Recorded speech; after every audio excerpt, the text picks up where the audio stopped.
en el desarrollo de este reporte, entonces vamos de una vez. El ransomware, como veníamos discutiendo, es un código malicioso, es un tipo de malware que se caracteriza por cifrar o secuestrar la información de los sistemas y de las empresas o los usuarios y exigir un rescate a cambio en modo de extorsión. Hay diferentes tipos de extorsión y hemos llegado a escuchar de una triple extorsión, pero antes de hablar de eso, aquí vemos una gráfica que habla de la cantidad de millones de dólares que había obtenido en ganancia el grupo llamado DarkSide, que es uno de los grupos de actores de amenaza que se destaca en este grupo de ransomware. Básicamente estos son datos del 2021. Para los primeros 6 meses del 2021, DarkSide había obtenido más de 90 millones de dólares. Es una ganancia muy grande en este tipo de actividades cibercriminales, ya que la mayoría de las víctimas había pagado cerca de 1.9 millones de dólares por cada rescate. Así que con el conteo de las cantidades de víctimas reconocidas que iban hasta ese momento, se hacía el conteo de 90 millones de dólares. Aquí pueden ver cómo obtenían las ganancias en diferentes meses este grupo.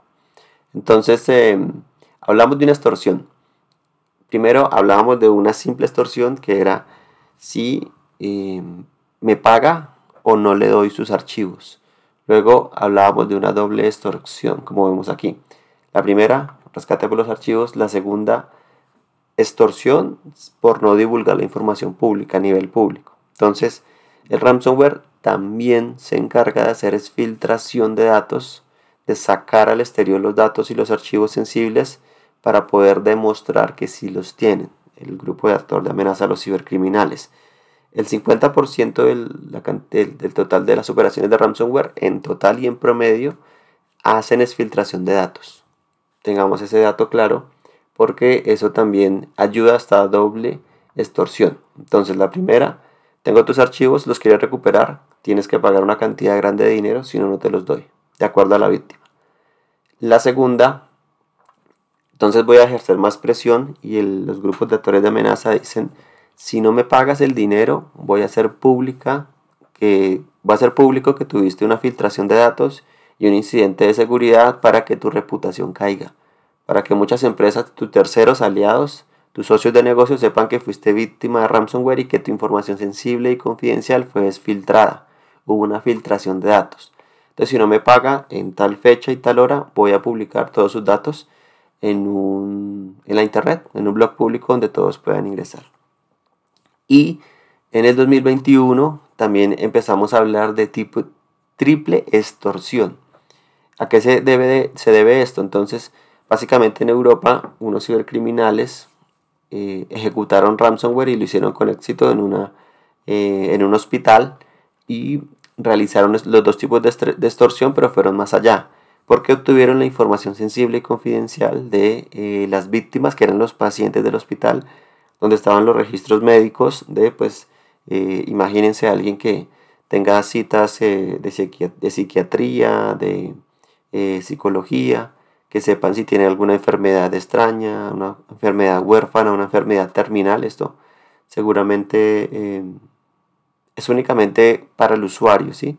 Solamente lo debería saber, tener control la persona, el paciente, pero si se hace público, pues puede traer muchas dificultades.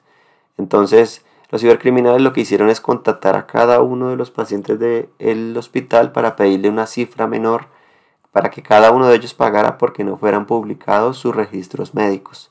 Entonces, en esto consiste la triple extorsión. Tengo aquí la información de todos tus controles médicos, aquí está toda tu historia clínica, si no me pagas X cantidad de dinero, hasta esta fecha y esta hora los voy a publicar para que todos tus contactos lo sepan. Entonces, ya son más actividades y más estrategias que utilizan los cibercriminales para obtener el rescate y el precio a toda costa. Entonces, en el 2021 hubo dos de los ciberataques más exitosos y más grandes de la historia sobre las empresas, una llamada Kaseya y la otra llamada SolarWinds. De hecho, de acuerdo con Microsoft o según Microsoft, el ciberataque hacia SolarWinds es el ciberataque más sofisticado de la historia. Hasta esto hemos llegado, que en los últimos años ya hay un nivel de sofisticación muy alto y especialidad muy grande por parte de los grupos de actores de amenaza que tienen unas grandes capacidades, que son patrocinados, que tienen grandes ingresos, que se capacitan y entre ellos trabajan conjuntamente para poder obtener su cometido. De hecho, también buscan terceros que les ayuden, pero vamos a hablar de eso un poco más adelante. Entonces, Kaseya también fue un ataque muy conocido donde hubo un compromiso sobre la cadena de suministro, al igual que SolarWinds. El software y las actualizaciones que se enviaban hacia ese software se vio comprometido y el servidor de esas herramientas se vieron comprometidos para desplegar malware. Entonces era como un gran caballo de Troya porque muchas organizaciones que tenían estos productos pues naturalmente lo tenían instalado en sus servidores en las zonas más privadas, en las zonas más internas. Este también es un software de gestión y control de TI, entonces en muchas máquinas y estaciones de trabajo y tenían los privilegios suficientes porque pues la herramienta estaba corriendo, seguramente la había instalado un administrador en el sistema y tenían los privilegios suficientes para desplegar el ransomware. Entonces muchas organizaciones se vieron comprometidas y muchos dispositivos y la suma que estaban exigiendo estos cibercriminales era de 70 millones de dólares. Una gran cantidad de dinero. No la exigían únicamente para una víctima, sino le dijeron, todas las víctimas reúnanse, organicen, hablen entre ustedes, reúnan los 70 millones y pagan el rescate. Si no, no les devolvemos su información. Estábamos mencionando un grupo de actor de amenaza llamado DarkSide. Aquí vemos otros, sin embargo, estos no son los que mayor cantidad de actividades hacen y de víctimas o de ciberataques exitosos llegan a tener. Tal vez los que más dinero hacen y tal vez dan los golpes más fuertes sobre entidades y empresas más reconocidas, pero hay otros grupos que tienen más actividad, como estos: Maze, Conti, Egregor, Dowpaymer, Netwalker y demás. Entonces, un dato curioso es que en Estados Unidos se da cerca del 50% de las víctimas, 56% de las víctimas, es mucho. Los ciberataques hacia Estados Unidos son muy grandes y luego se reparten en otras partes del mundo. En la gráfica vemos que el 80% de los ciberataques se concentran en estos grupos de amenazas: Maze, Conti, Egregor, Dropper, Netwalker, Revil. Este Revil fue muy conocido porque este está detrás de Sodinokibi y del ciberataque a Kaseya. Este grupo a finales de 2021 desapareció. No hubo más registros y rastros. No se sabe si es que ya estaban cerca de la pista de ellos o ya obtuvieron el botín y se retiraron o empezaron a colaborar con otros actores de amenaza. Entonces mira que el 80% de los ciberataques exitosos de ransomware están concentrados en estos grupos actores de amenaza. Hay otros como DarkSide, como el que lo mencionábamos, y muchos otros que son reconocidos que tal vez con el paso del tiempo empiezan a tener más éxito en sus operaciones porque cumplen diferentes estrategias. Estrategias como cuáles. Hablemos de algunas de estrategias de estos. Ellos básicamente reclutan personas dentro de organizaciones y terceros que los llaman colaboradores para que puedan sumarse a esa actividad maliciosa y puedan obtener una parte del botín. Entonces supongamos, salen a buscar nuevos colaboradores, perdón.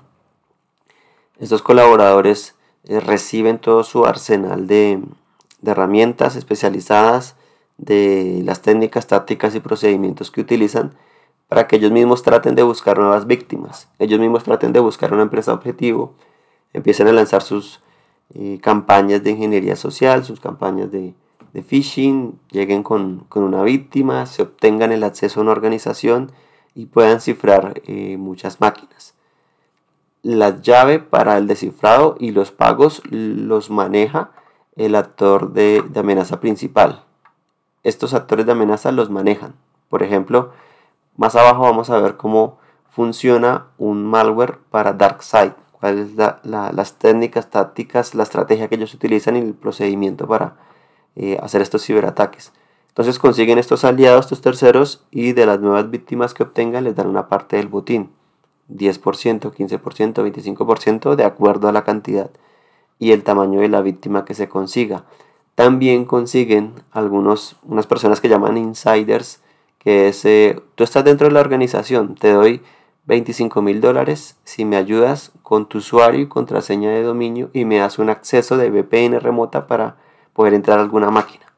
Entonces hacen publicaciones en la internet para que aquel que le guste el dinero y que trabaje en una organización que quiera colaborar con estos grupos cibercriminales les permita ese nivel de acceso, porque los usuarios pues básicamente tienen acceso a un dispositivo de la organización. Entonces si les da ese acceso le pagan una importante cantidad de dinero para poder desplegar sus herramientas maliciosas. Entonces el dinero también es muy importante aquí, porque se mueve mucho ese tema de que si alguien está dentro de una organización y quiere obtener una buena cantidad de dinero, pues le pagan un precio para que les dé el acceso y puedan desplegar su ciberataque al interior de la organización.